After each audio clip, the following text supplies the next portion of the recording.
everyone. Welcome to Talks at Google. I am Deepthi and I work for the Devices and Services group here at Google. Today, I have the privilege to host a talk by Zack Friedman, who is a longtime friend and classmate from Wharton and who's here today to talk to us about his book, The Lemonade Life. Well, Zack is no stranger to Google. In fact, he was here in October last year for a talk about the student debt loan crisis. So welcome back, Zack. Thank you, Dippy. It's great to be back at Google. Thank you so much for having me. Great. So for those of you who are meeting Zack for the first time, Zack is the best-selling author of the blockbuster book, The Lemonade Life, which Apple named one of the fall's biggest audiobooks in 2019. The Lemonade Life also debuted as the #1 new business book on the Apple Books bestseller list. Zack has inspired millions of people through his powerful insights, including more than 100 million who have read his advice in Forbes. Zack is also the founder and CEO of Make Lemonade, a personal finance comparison website that empowers you to live your best financial life. So Zack, thank you so much for taking the time to come talk to us today. Thank you, Dipti. It's so great to be back at Google. Well, I read your book recently, and I must say I found it to be very inspirational and relatable. I loved how you provided practical and actionable advice on, how to bring on more happiness, success, and positive psychology in our lives, something that we all care about, right? Absolutely. I'm so passionate about that too, so I'm glad that it resonated. Also, what I particularly enjoyed when I went through the book was how you teased out the insights and literally served those on a platter to the reader through your interesting anecdotes and experiences. Thank you. Thank you so much. Yeah, sure. So I won't give away any more. And without further ado, dive right into asking you a few questions, if that is okay with you. Absolutely. Let's do it. All right. So before I ask my first question, though, a quick note for the audience about the format of this talk. I'm going to interview Zack about the first 30 to 40 minutes, and then we'll leave 15 to 20 minutes at the end for your questions. So with that, let's get started. So Zack, in your book, you write about the lemon life and the lemonade life. What do these mean and what's the difference? So every day, all of us, whether we realize it or not, are making a fundamental choice. And that choice is, will we lead a lemon life or a lemonade life? And the lemon life is a life you really don't want to lead. It's a life that's built on settling and chasing and pretending. And it's really living a life that's less than your best self. Unfortunately, most people live there and they may not even realize it. But there's a better life, and that life is called the lemonade life. And in the lemonade life, no matter who you are, where you come from, what you do for a living, or how much money you have, everyone has a shot at greatness. And the lemonade life is leading your best life on your terms. And it's built on two things: purpose and possibility. Purpose is the underlying reason why you do what you do. It's the reason you get up every single morning. It's the why in your life. And possibility is endless opportunity. So when you match purpose and possibility and you do it through action, you can lead the lemonade life. Great. So purpose and possibility. I know you talk about that in your book, using the concept of ikigai, right? That's right. Yeah, that's your true calling. So how does one stop living the lemon life and start leading the lemonade life? Yeah, so that's really what the lemonade life is all about. And I really boiled it down to these 5 switches, as I call them in the book. They're just like light switches, and they're behaviors that live inside all of us. And so when I was starting to write the lemonade life, I really wanted to understand one fundamental question, which was, what drives success?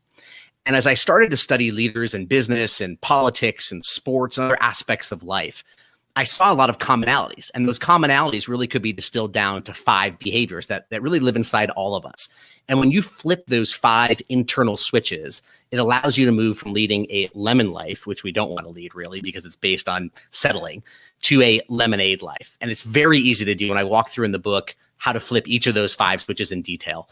But that's really the impetus to change. And I talk about the lemonade life being the world's most exclusive club, but it really, everyone has access to it. So it has no barrier to entry if you can do the right steps in your life to lead a more purpose-filled life. Great. So Zack, we would love to learn a little more about the switches, the 5 switches that you talked about. But before that, I have a question. So your book opens with your lunch with Warren Buffett. Now, that's very impressive. Tell us, what was that like? That was phenomenal. So I had a wonderful opportunity with a group of folks to go out to Omaha and spend time with Warren Buffett. He was very generous with his time. And if you have the opportunity to meet Warren Buffett and let alone have lunch with him, you expect to learn all the great insights into investing and the economy, his storied business career. And I heard a lot of it that day when we sat with him and he spoke with us. But I actually heard a deeper lesson that I took away there that helped inspire me to write The Lemonade Life. And Warren Buffett started talking more about happiness and about really your true calling and purpose in life, and really not following the crowd of, chasing finance in New York or running to Silicon Valley if you want to be in technology. Warren Buffett didn't set up his firm, Berkshire Hathaway, in New York. He went back to Omaha. And it really spoke to me about leading a more independent life, right? And he spoke about taking risks. He spoke about happiness and doing the things that give you enjoyment and pleasure in your life. Obviously, you need to be successful, but it's really that internal happiness that helps become the foundation for that. So when I heard Warren Buffett speak, and it was really moving for me, and it was a fundamental change. A spark went off inside of me, and it helped in many ways inspire me to delve into this topic a lot more about happiness. And it really became an inspiration for me for The Lemonade Life. That's awesome. So now I'd like to actually go back to the 5 switches that you talked about. So what are those 5 switches? So the best way to remember these 5 switches is through an acronym. And that acronym is PRISM, PRISM. And a prism is the lens through which you can lead a more purpose-filled, a more possibility-driven life. And the 5 switches are this. P is for perspective. R is for risk. I is for independence. S is for self-awareness, and M is for motion. And in The Lemonade Life, I walk through each of those 5 switches, not only with practical tips, but stories from some of the greats who've been very successful and kind of turned their lives from some, very heavy bottom points to reach their pinnacle. And each of those are behavioral driven. They're based on positive psychology, but they're also very practical oriented. And we can apply them in our everyday life, but we can also apply them at work as well and to better our career. So changing your perspective is really where it all starts. And if you have a positive mindset, and it's not just, going on and watching YouTube, as wonderful as it is, for 5 minutes and watching a motivational talk and getting really inspired. It's really about rewiring your brain and the neurotransmitters so that you have really a perspective that allows you not to be happy 24 hours a day, but it allows you to kind of weather the storms, the ups and downs, the uneven balance in life. So that when you do face those challenges, you have a more opportunity-driven life than you might not have if you're stuck in a lemon life where you're settling or pretending or chasing. And I walk through each of those switches in the book that takes you all the way through down to motion. So PRISM is the best way to remember that. And there's a lot more detail in Lemonade Life. Sure. I love that acronym PRISM. So easy to remember and register. In your book, you also talk about 4 different types of people. Who are these people? And how do we identify, which of those we are? Sure. That's a great question. So in The Lemonade Life, you will meet 4 people. 3 of them live, unfortunately, in the lemon life. And you've met all these people before, whether it's at a backyard barbecue or in your social circles or maybe at school or at work. So the first person is called an eternal excuser. And you can probably tell by the name that they're people who just make endless excuses for why they're stuck in their current status in life, right? I'm too old. I don't have enough money. It's too hard. It'll never work out. There's so much competition. And so they almost talk themselves out of achieving greatness because they create these artificial barriers that are surrounding them, these roadblocks in their life. And they can never lead the lemonade life because they don't open their mind to more opportunity or more possibility. So the eternal excuser is kind of the poster child for the lemon life. The next person we meet is called a steady settler. And steady settlers are people who may be successful in life, but they're really pretending. They're really living a life of dependence. They may be keeping up with the Joneses. They may be chasing, their friends or social circles or their neighbors. They may be working in a job just because of the prestige, the name of the company, or the money or the paycheck they collect, but they're not fundamentally happy with where they are. They end up kind of following the herd mentality. And unfortunately, if you live a life of dependence, by definition, you're following someone else's path. You're not following your own path. So until steady settlers can break free from that life of dependence and herd mentality, they also can't lead the lemonade life. And then thirdly, in the lemon life, we meet someone called a change chaser. And a change chaser, the best way to think about that, it's like your crazy uncle who's coming up with a new, business idea. And they kind of, explore the idea for a little bit, but they don't actually take the time to really do the work like an entrepreneur should. And before you know it, they're kind of on to the next opportunity, the next opportunity. And we see people like this not only in business, but we see them in relationships and friendships. And it's really not something that you want to do, because you're ultimately you're chasing something. And I think the people that are more grounded, who are not settling, who are not pretending, who are not chasing, those are the folks who have the power to lead the lemonade life. And so in the lemonade life, we meet the fourth character. And this is the person you really want to be. It's called a daring disruptor. And daring disruptors, they change the game. They're transformational. They offer ingenuity. They're creative. But most importantly, they're proactive and they're independent minded. And that proactivity and that independence is what helps drive them. So they stand out in life and they stand out at work. So those are the four people that you'll meet in the lemonade life and the lemon life. But you really want to focus on being that daring disruptor. Right. And I want to let the audience know that you give a lot of great tips and practical advice on how you can be that daring disruptor if you're not one already. So I actually have a question about, these four different types of people that you just described. Now, let's say you are a daring disruptor or naturally, or let's say you've worked really hard to achieve that status and that lemonade life. Can you, at any point in your life, possibly regress to lemon life? Do you think that there is a natural state that we all tend to gravitate towards? And while that can be changed, do you think that change is temporary or permanent? Nothing's permanent. You always have the power to change your circumstances. And so the answer is yes, you can be a daring disruptor one day. And if you don't work at it and continue the path, you can regress and be back in the lemon life. So the lemonade life is not a destination. It's a way of life. And so every day is a new day to restart your life. And so if yesterday you were in the lemon life, it doesn't matter what happened yesterday. It doesn't matter what happened last week. It doesn't matter what happened 5 years ago.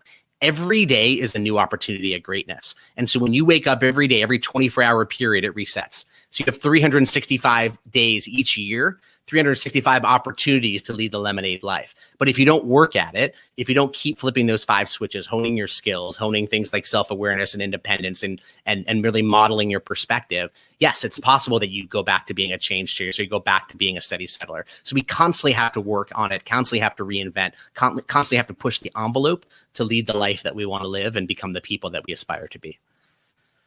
Great. You also talk about the chasm of Kant. Can you explain that to us in a little bit of detail? You talk about that in the context of one of the switches, risk. Would love to learn more about that. The chasm of Kant is kind of an artificial boundary. It's a roadblock where all the naysayers win, okay? All the people that have told you in your life, all the people that say you can't, all the people that don't know the word yes or don't know about support, they're really the people that tell you no. And sometimes it's us that tell ourselves no, right? We have these artificial conversations with ourselves where we tell ourselves, look, you can't do this, or there's too much competition, or people are going to laugh at you. And so we erect these false barriers, these false boundaries. And in the book, I talk about it as almost an electric fence. And we feel that if we go too close to the fence, right? If we step outside our comfort zone or we step outside our boundaries, there's a risk of failure, or there's a risk of looking foolish, or there's a risk of embarrassing ourselves. And that really limits your possibility. And so the chasm of Kant, again, is where the naysayers win. It's the people who tell you no. It's where they shine and flourish. And so it's really up to all of us to kind of find ways to step outside the chasm of Kant, to turn no's into yeses. And I talk about ways to do that in the lemonade life. But the chasm of Kant is really a place that you don't want to be, but there are ways that you can proactively exit the chasm of Kant. Right. And I think you mentioned in your book about how eternal excusers are most susceptible to falling into that trap. And sometimes they can just take you down with them. Absolutely. If you're spending time with an eternal excuser, there's really no escape if you're dedicating your time and energy to an eternal excuser, because it will change your perspective, right? If you invest your time and energy around someone who is bringing you down, you will be brought down, right? If you spend your time focused on worrying, then your life becomes about worrying. If you focus your life on, being told by someone else or by yourself that you can't accomplish something, you can't start a business, you can't get promoted, you can't have happiness when you're 30 years old, then those things won't come true, because that's who you're dedicating your time and energy to. So yes, eternal excusers can bring everybody down. So you want to avoid them at all costs. So Zach, you write about morning routines in the lemonade life. I know I've struggled with establishing those routines and discipline in my life. So I'd love to ask you, about the importance of these morning routines. Tell us more. Morning routines are critical, and I didn't always have one in my life, but when I started incorporating it, it was monumental for me. And so I'll tell you some of the Lemonade Life advice on morning routines. So Steve Jobs used to ask himself every morning. He shared this in a commencement address at Stanford in 2005, and he would have this one test where he'd look in the mirror and he'd say to himself, if today were my last day on Earth, would what I'm about to do, would it make me happy? Just that simple question. And if the answer to that question after a couple of days was no every day, then he knew that something needed to change, right? Similarly, Benjamin Franklin would wake up and say, what good can I do today, right? What good can I share with the world? And that was the way to kind of give you more purpose and intention in the morning. For me personally, I like to wake up and have a gratitude journal.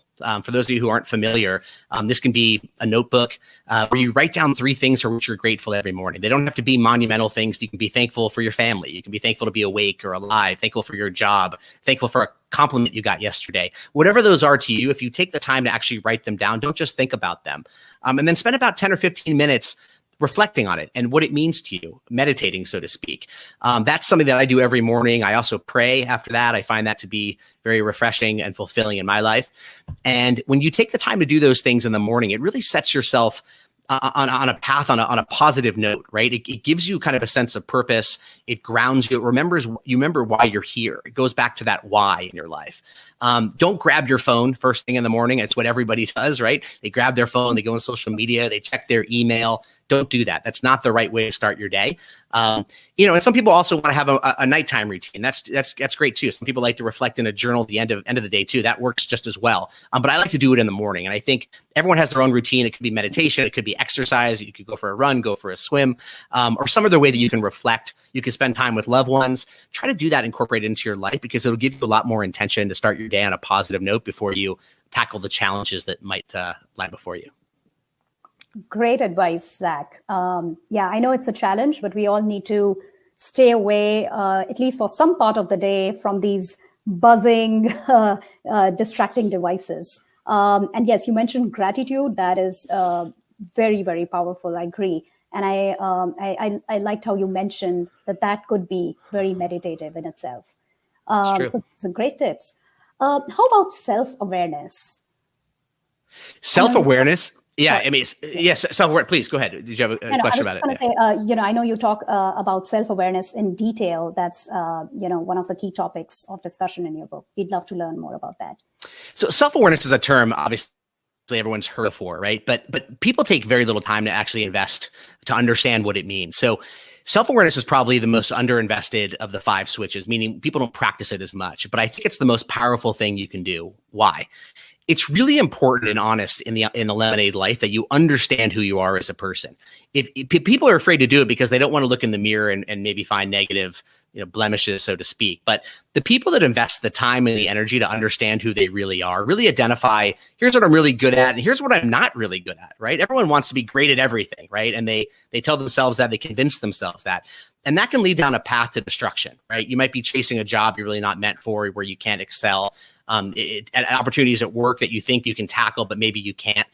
The world becomes a lot more efficient, and you'll have a huge weight off your shoulders when you really understand who you are. And having weaknesses and understanding that you're not good at things, or you may be more apt to fail in certain areas, that's great. You want that feedback, right? You want to spend the time to understand what you're good at and what you're not. Why? Because you can focus on the things that you're good at. When you have strengths and weaknesses, focus on the strengths. You don't have to be great at everything. No one's a perfectionist. And I think too many people spend too much time and energy and years in some ways trying to prop up their weaknesses. Instead, time is limited. Focus on your strengths, hone your skills, hone your skill set. But the people who really understand themselves, and that goes for businesses too. A lot of businesses want to be great at everything rather than understanding their core competencies. And there's a great case study I have in the book with the CEO of Domino's Pizza. If you remember some ads they put out years ago where they started talking about all the bad things about the company, right? They were saying things in the commercial like, our sauce tastes like ketchup, our crust tastes like cardboard. That's really, really honest, right? And that was customer feedback. And people connected and identified with that. So the people who are willing to put themselves out there and are not really care what people think about them and just being self-aware of who they are. That's the greatest gift that you can give yourself, to lead a more independent filled life built on self-awareness. So in the section where you talk about self-awareness in your book, you also mention self-compassion, and that really stuck with me, because sometimes, when you evaluate or think about your strengths and weaknesses, you sometimes tend to get overcritical. So the fact about being self-compassionate, about loving yourself, resonated with me really well. Thank you. So many people, their first inclination is to love someone else. And that's a beautiful thing, right? We love our families. We love our significant others, our friends, our children. We love the people we work with in some cases. And I think that you have to, when you're evaluating yourself and self-awareness, right? It's not to throw yourself like a punching bag, right? I mean, you really need to fundamentally love yourself, as you said, Dipti, and also to have self-compassion. Take some time for yourself, right? Self-care is important, as you're kind of, hitting the ups and downs of life and trying to tackle mountaintops. It's important to step back and spend time with yourself, right? Really reflect and get to know yourself better. Again, I think people invest time, for the right reasons and in a positive way in relationships and friends and family, but also spend time on yourself, not only with self-awareness, but also building yourself up, I think, is important as well. But the more you get to take time to take care of yourself, it can be meditation. It can be taking some time off, doing things that you enjoy, maybe alone sometimes. That's okay. It's okay to do that. It's okay to walk the independent road. I think you'll be stronger for it. So in Lemonade Life, you write about this concept of deferred happiness. Can you tell us more? Sure. I think we've been taught for so many years what's really a raw deal. And that's this idea that you have to work hard in school, get good grades, you get a job, you work in the job for 40 years, and then you retire, and then you get to be happy. That's a raw deal, right? That is a raw deal. It's like this idea of deferred happiness, that you can't be happy until you retire, and then you get to, go play golf and travel the world and spend time with the grandkids. But what about those first, 50, 65 years? Where did those go? And so deferred happiness is really about postponing happiness, and it's not a great thing. So the question is, how can you get happy today? Right? What could you do to increase your happiness today? And, people who live the lemon life, they think about, how do I work? And then how does that work? How do I make money? And then how do I get happy? But they really have that backwards. We really should be thinking about, how do you get happy today? Right? Research shows that we want happiness to be the precursor to success, not success as the precursor to happiness. So when you're in the lemonade life, it's, how do I get happy today? That allows me to access freedom. Freedom is about the independent mindset and the purpose and the courage to achieve happiness. And then once I get happy and achieve freedom, then I can achieve success. And so it's this whole concept of, how can we get happier today, right? Find more ways, and I talk about a ton of them in the Lemonade Life, of how you can get happier today, because that's actually going to give you the impetus and the power and the courage to be more happy today, which will lead to continued happiness tomorrow.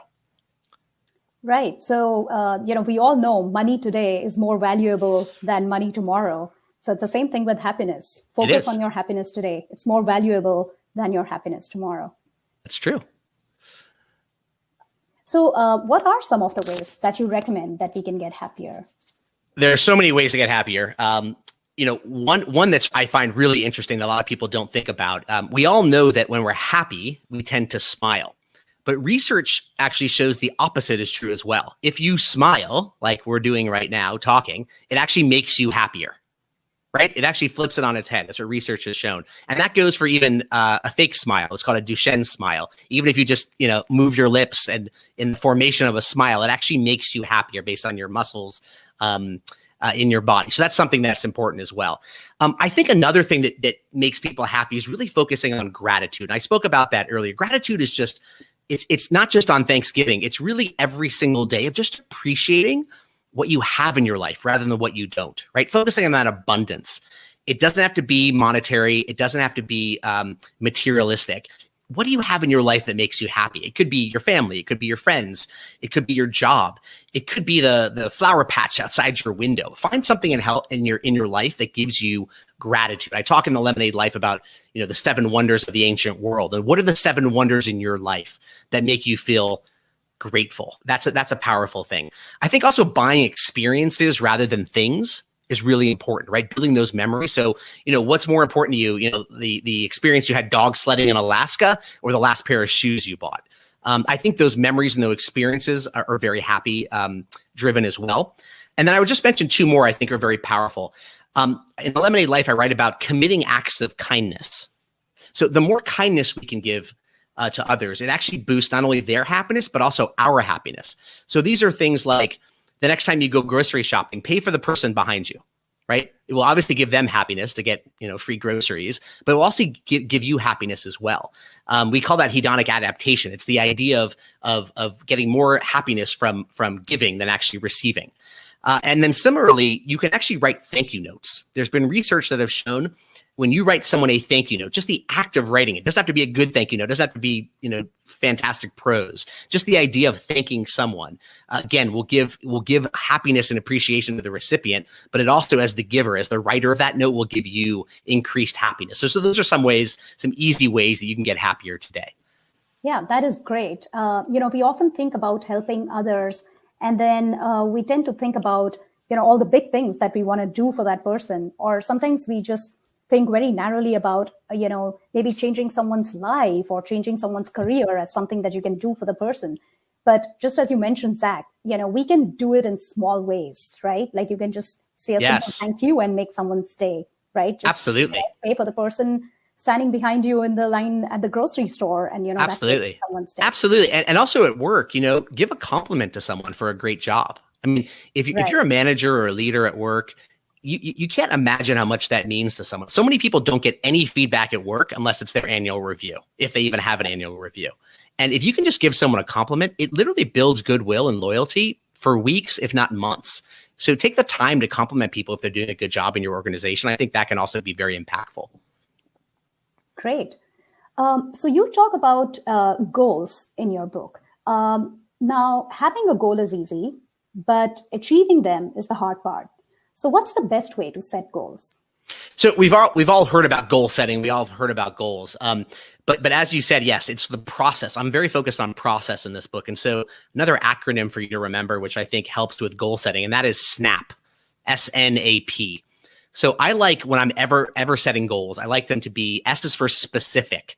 You need that specificity. You can't just say, I want to be rich one day, right? I want to live in a big house one day. I want to be the CEO of Google one day. You have to actually have specific. So not just I want to be rich, but I want to make this much money, or I want to live in a big house.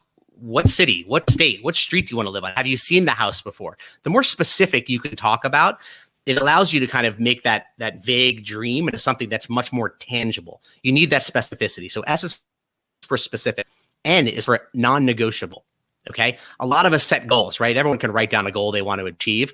You have to make it non-negotiable. And that's with yourself, right? You can't find a way to wiggle out of it, or, okay, I'll put it off another year, or find a way that you can kind of cheat yourself. It has to be something you have to achieve. Set a deadline for yourself. By 2021, I am going to run the New York Marathon, right?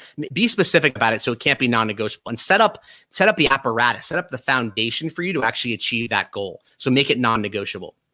A is all about action.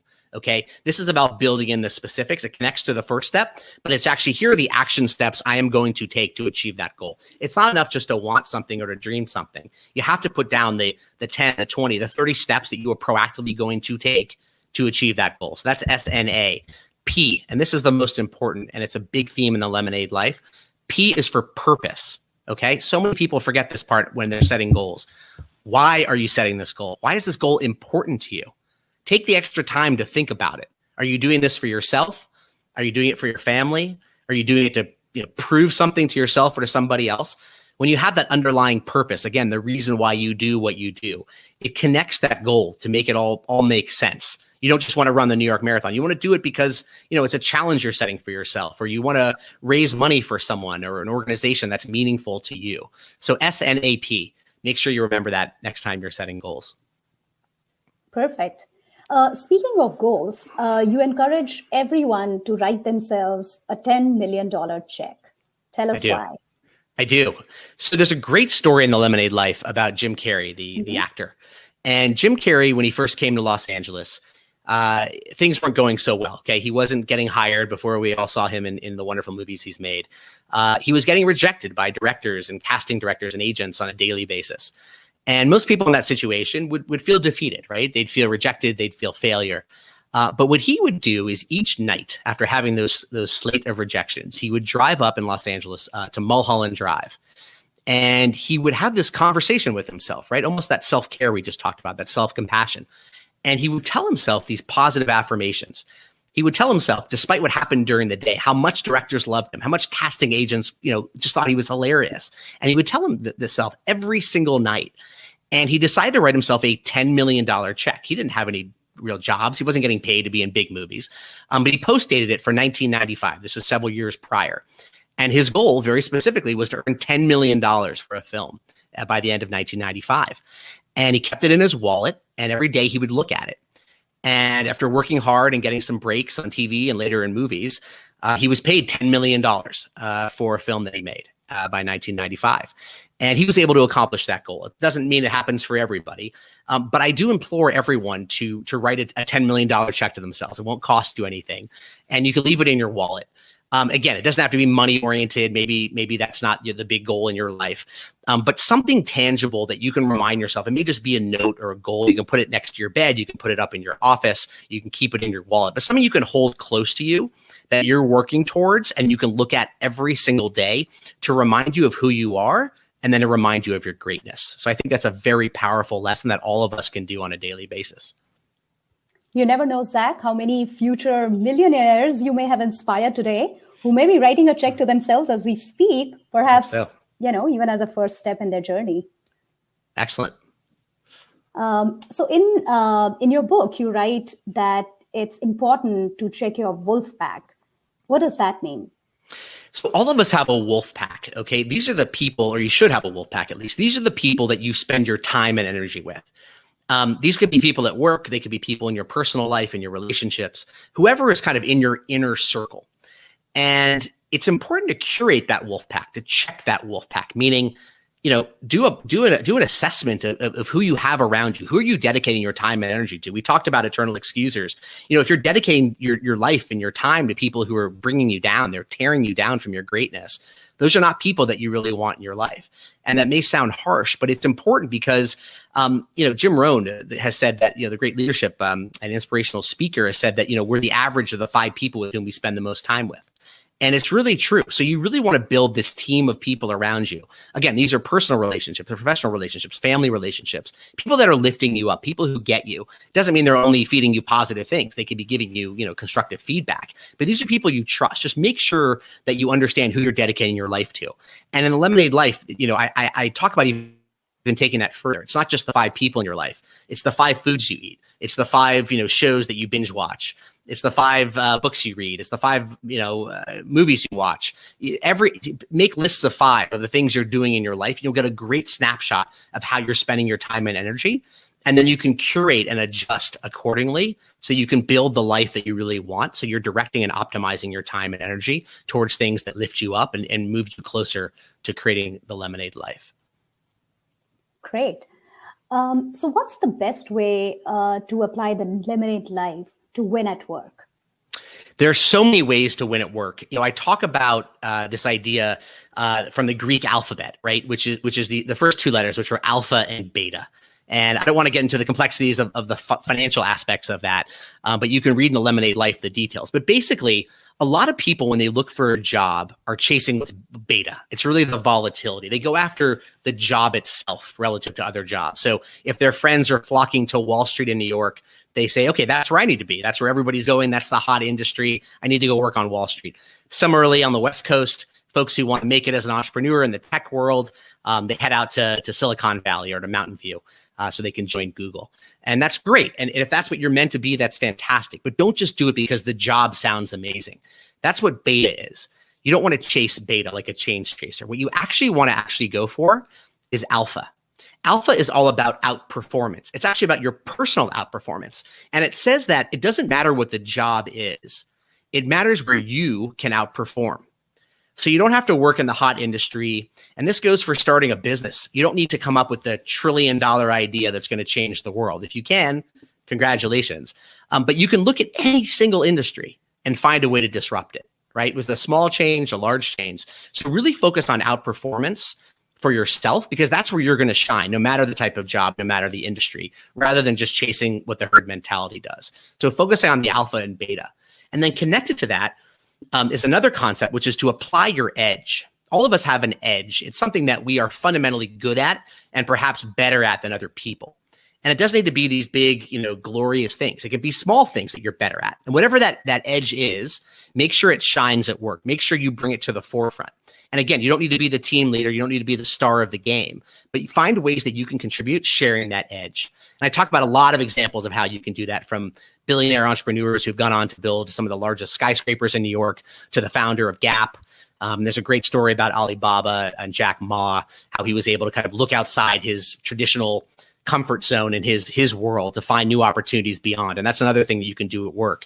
Don't just focus on the microcosm of your team or your section in your organization. Look beyond. Look to other aspects of your organization for places to shine, places to partner, opportunities that you can see that are beyond your immediate microcosm. So those are some ways to win at work. Great. So it's all about maximizing alpha, right? So It try is. to get jobs that you're great at and that enable you to outperform. Yes. My question to you, Zack, is that sometimes both these things come with the number of years that you spend in a job. And if that is true, how do you then break free from your comfort zone, perhaps maybe your sweet spot, and then venture into uncharted territories that you would normally expect a daring disruptor to do? So daring disruptors can come in many different forms. There's not a one size fits all. So, it's okay to work for someone else for 30 years. That does not make you, a steady settler by definition. Okay. Many people can excel working for other people. You do not have to escape the 9 to 5 and become an entrepreneur, and then you become a daring disruptor. It really depends on you. And if you're feeling happiness, you're feeling fulfillment, you feel like you have a purpose-driven life, you feel that you're creating and adding value to customers or in your organization. Very similar to the Steve Jobs question that he asked himself every single day, whether he's happy, whether he's fulfilled. So that's really a test that you have to do. If you do feel like you're not living up to your full potential, living your best life within your current organization, and I talk about this in the book at length, you really need to leave that job. You really need to find either another role, right? If you have a bad boss who's yelling, or a culture that's negative, that's really defeating you on a daily basis. So many people go on for years and years and years. And I give a TED talk on this called The Secrets to Happiness at Work. And I really talk about how we spend up to 70,000 hours of our lives at work, 70,000 hours. So if you're not happy at work, if you don't feel fulfilled at work, you have to go find something else to do. It could be within your industry. It could be outside your industry. It could be another aspect or area of the company. But take that proactive steps. It may not happen today or tomorrow, but plan it out for months from now. You can actually make the transition so that you are feeling challenged. You are feeling that creativity. You are, bringing forth ingenuity. You are being a daring disruptor at work. Because if not, you will actually turn into a steady settler, and you won't be as productive. You won't yield the results that you probably know you can achieve, but you haven't brought to the forefront. Great. I have many more questions for you, Zack, but in the interest of time and to give audience a chance to ask you questions as well, I'm going to ask you one last question before we turn to the audience. What advice would you give to anyone watching who is unsure of their direction in life or in their career? How can we all be more grounded? My advice would be, you have time. I'd be patient. So many people are so worried. They create these artificial time, limits in their life that by age 20, have to do this. Age 30, have to do this. Age 40, I better make partner. I better get promoted. I better have my own company. There are no artificial time limits. Your age does not matter. What matters is the path that you take. And it doesn't matter if you go sideways, you veer off path. Everyone gets there in the end, right? We all have a shot at greatness. And just because you took a wrong move or it hasn't happened for you yet, it will. Just make sure that you keep moving. And it's that fifth switch, motion. It's putting in the hard work. And if it doesn't happen today or tomorrow or a year or 5 years from now, it will happen. And I give so many examples in the book about people who started later in life. Everyone from Vera Wang to Colonel Sanders at Kentucky Fried Chicken, Betty White, Rodney Dangerfield. So many other great entrepreneurs who didn't make it. Samuel Jackson. A lot of folks really didn't hit their pinnacle or become incredibly famous or successful until after age 40, age 50, and even beyond. So if you're 20 or 30 or 40 or watching this right now, you still have a shot at greatness. And that goes for all ages of life. So just be patient. We all get there in the end. Awesome. So before we jump to questions from the audience, I'd like to tell you that Lemonade Life is available worldwide in hardcover, ebook, audiobook, and paperbook. It's a very easy read. The content flows really well. I find it to be a perfect dose of motivation and inspiration. And I feel like it provides you with great tools and guidance to achieve your life goals. So I highly recommend it. Thank you so much. All right. We will now open it up for Q&A from the audience.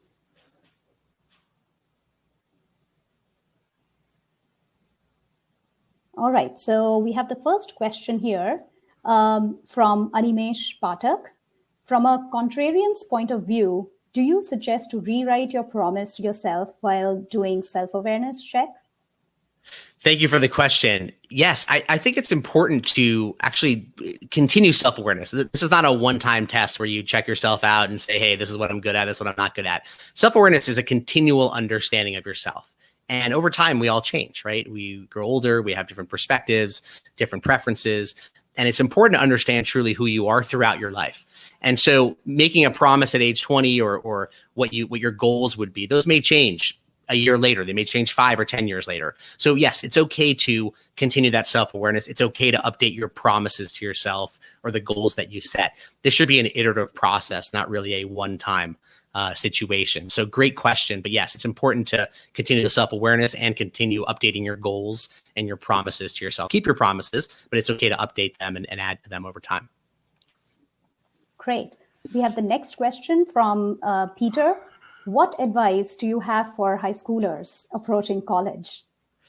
Thank you, Peter. So many great pieces of advice I can give. I think the most important thing is, again, that you have time. And I think a lot of people just want to hit the ground running and jump in and I have to major in this and I have to get this internship and I have to get this job.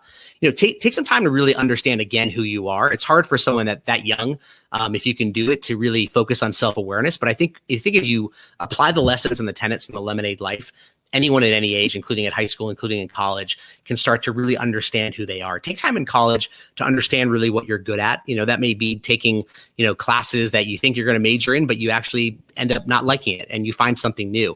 It's okay to intern at different places and understand, different aspects of business or the nonprofit world or being a teacher or a doctor or whatever you aspire to be. This is your time to take chances when you're young.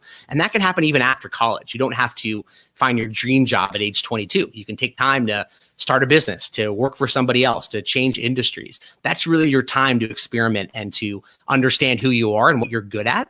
And I think the sooner you can do that, even now in high school going into college, but take that time, be patient, and explore opportunities. I think that's the best advice that I'd give to someone at that age. So thanks, Peter. All right. So Penny is asking if there are any hints for breaking out of a rut. Penny, thank you for your question. Yeah, a lot of people get stuck in a rut. And so the first thing I'd tell you is you're not alone, okay? A lot of people are in that situation, and sometimes it's temporary, sometimes it's longer than temporary.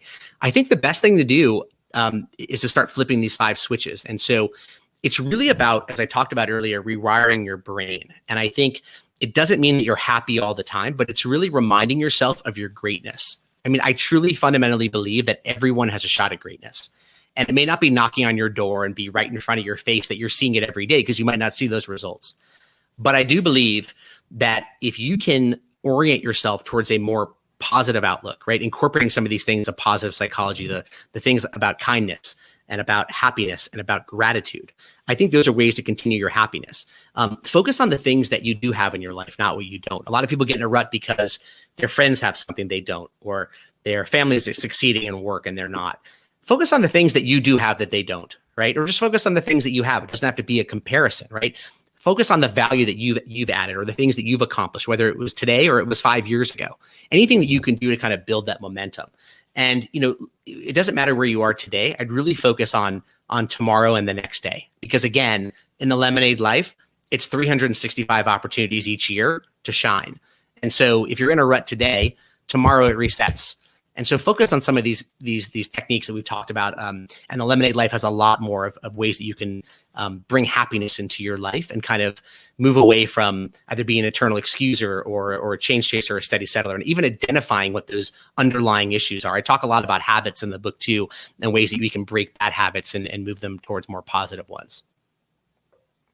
Great. So the next question is from Elia. I tend to be more process-oriented rather than goal-oriented. Do you think goals are essential? And if so, how do I come up with goals when they don't come to me naturally? Thank you for that question. So process is important, but it shouldn't overtake your life. So a lot of people plan and plan and plan, and they focus on process and they strategize and they sanity check and they scenario test. And that's great, but you can't do that forever. And so process works, but if you don't have goals that you're working towards, process is just a process. And so, yes, you do need goals in your life. And so goals may not be natural, and that's fine. Not everyone can just, list 50 goals they want to achieve in life. I think it's really spend 30 minutes sitting down and asking yourself, what do I want in my life? It's a simple question. What do I want in my life? And if the answer doesn't come to you immediately, that's okay. But write down the things you want. They may be little things that you don't like about your life, or maybe things you like about your life that you can improve. And from there, when you think of these little things, there might be bigger things that you want. Maybe you enjoy your job. Maybe you don't. Maybe you like living where you live. Maybe you don't. Maybe you're in the wrong relationship. Maybe you're in the right relationship. Understand who you are, understand the purview of your life, and then find ways that you can build upon that, where you can get more incremental wins. Start with the small wins, start with the small goals, and work your way up to big goals if they don't come naturally. I think that's one thing you can do.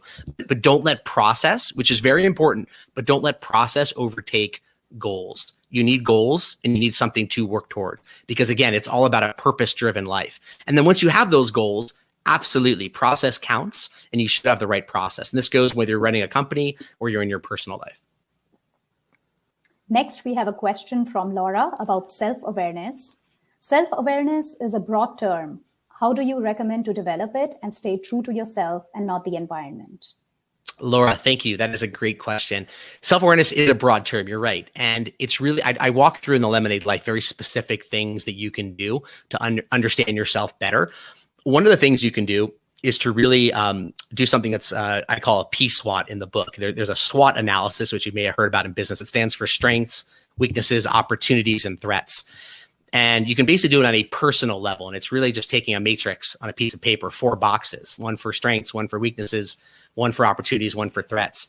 And really identifying, again, what are you good at and what are you not good at, right? And being honest with yourself, right? It may take you a couple iterations to do. This will help you understand, not that you have to, improve all these things you're not great at, but it's really, what am I good at? And then connecting those to opportunities. So how can I use the skills that I am good at and allow myself to shine? And then, not being too critical, right? We want to improve ourselves. We want to understand ourselves.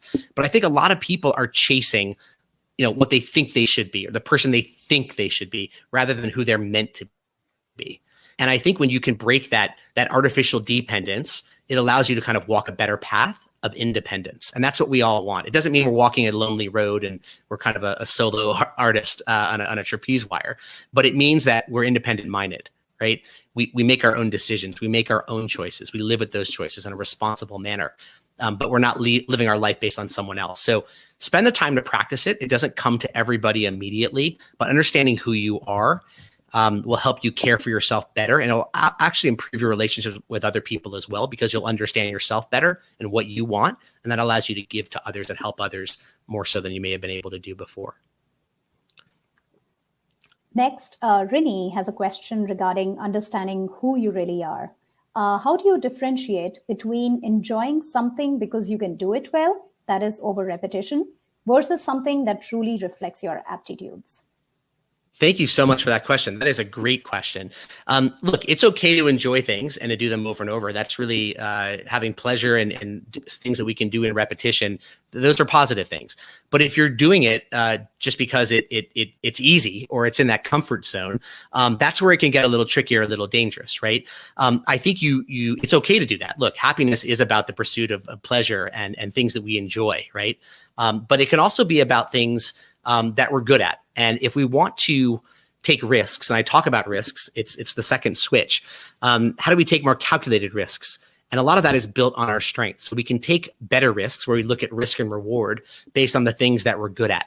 So I would implore everyone who wants to be able to dare a little bit more, not necessarily becoming very risky if you're already risk averse, but taking more risks that allow you to reach more opportunities. And that can be everything from starting your own company as an entrepreneur, but it can also be doing things that you don't normally do. And I find the people that are willing to escape their comfort zone, who are willing to take 1, 2, 3, 4 steps outside that comfort zone, albeit they may be baby steps, those are the people that are able to achieve more in life because they expand the pie of opportunity beyond that immediate microcosm. And those people who go outside their comfort zone, and look, when you do that, naturally, you may fail, right? And that's okay. But the greatest entrepreneurs, the people who are most successful, they don't get it the first time, right? They fail 1, 2, 3, 4, 5,000 times, right? People fail thousands and thousands of times. I talk about in The Lemonade Life. A billionaire today who's been knighted by the Queen. You'll know it when you read it. Failed thousands and thousands of times before he created one of the products that you use in your house every single day. And it's not Thomas Edison. And so it's important to step outside your comfort zone because I think that's where you create more opportunities for yourself. You talked about entrepreneurship, Zack, and it reminded me of something I read about entrepreneurship in your book. Again, that resonated very much with me, even though I haven't been an entrepreneur myself, which is that entrepreneurship is a lonely road to greatness. It is. I think that rings so true when I look at all the entrepreneurs around me. It is. Entrepreneurship is a lonely road to greatness. And when you become an entrepreneur, everybody equates it with, you get to escape the 9 to 5, you work for yourself. It's this unbelievable freedom. And all of that's true. But I would also remind you of the other side, right? What you don't read about in the newspapers, or you don't see the photos of the private jets and the yachts and all the other things that come with material success. You're going to work harder. You're going to work longer than you did when you work for someone else. You may not sleep very much when you're trying to build something that's going to change the world.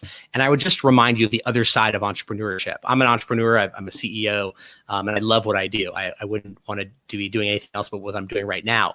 But you have to actually know what you're getting into. And it can be a lonely road to greatness. It's a lonely road when you start trying to build it, when you're playing every single person or role in your organization. You could be the CEO and you could be the secretary and the board of directors and the marketing person, the salesperson, and every other position in the organization as well. But that lonely road can turn into greatness. And, I try to remind people when I talk about in the Lemonade Life, when I speak at companies, after the struggle, there's greatness on the other side. And you may not see it, you may not be able to touch it or taste it or feel it, but it's there. And whatever struggle you're going through, whether you're building a business as an entrepreneur or a personal struggle, or you're stuck in a rut, like that earlier question, just remember there's greatness on the other side waiting for you.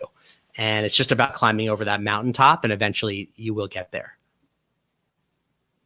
Okay, so we have one more question from Brian. What kind of self-talk do you personally use to stay focused and remove distractions?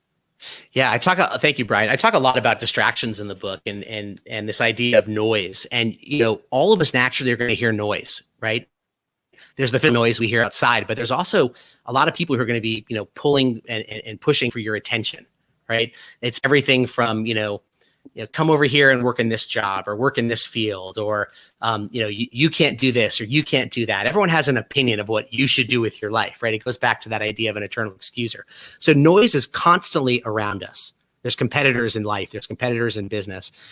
And it's really important to filter the noise in life. So I think the first thing you can do is to recognize that there is noise, right? Not just subconsciously, but no, there are things around you that are actively competing for your attention. And those things are the chief distractors in your life. They operate and thrive in the lemon life. I think what you have to do is, number one, recognize that noise.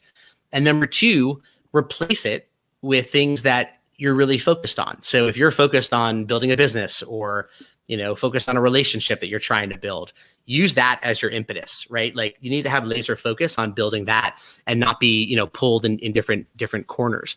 I think one way people get distracted by noise, and I talk about this in the Lemonade Life, is to have a plan B, is to have a backup plan. People love to say, well, I'm going to do this. This is my plan A. But if that doesn't work out, I always have plan B. No, you need to get rid of plan B. I really implore everybody when they're going to go do something to go do it. Okay. It doesn't mean be irresponsible or, make bad decisions or, give up, stability per se, if you need stability in your life. But if you're open to it, don't have a plan B. because a plan B is a safety net.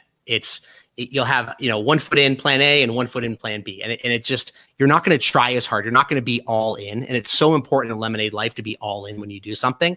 And so really focusing on that plan A, whatever you're going to achieve, it's that non-negotiable part, that N in SNAP, when we talked about earlier about setting goals, make it non-negotiable. When you go do something, go do it with full force.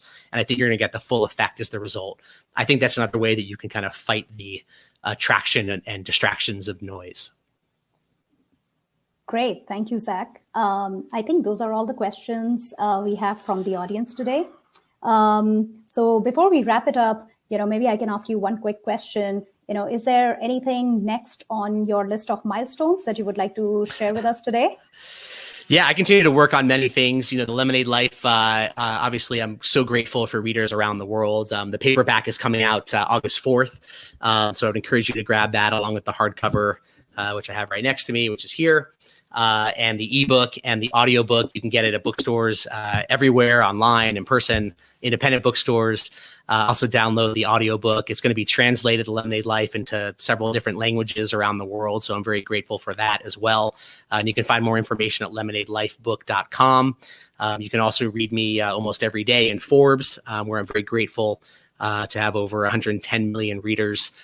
So thank you very much for being loyal readers. Very grateful to everyone around the world. And then continuing to work at my company, Make Lemonade, which I'm very proud of what we've built as a financial technology company, comparisons for student loan refinancing and student loans and personal loans and credit cards. And that's at makelemonade.co.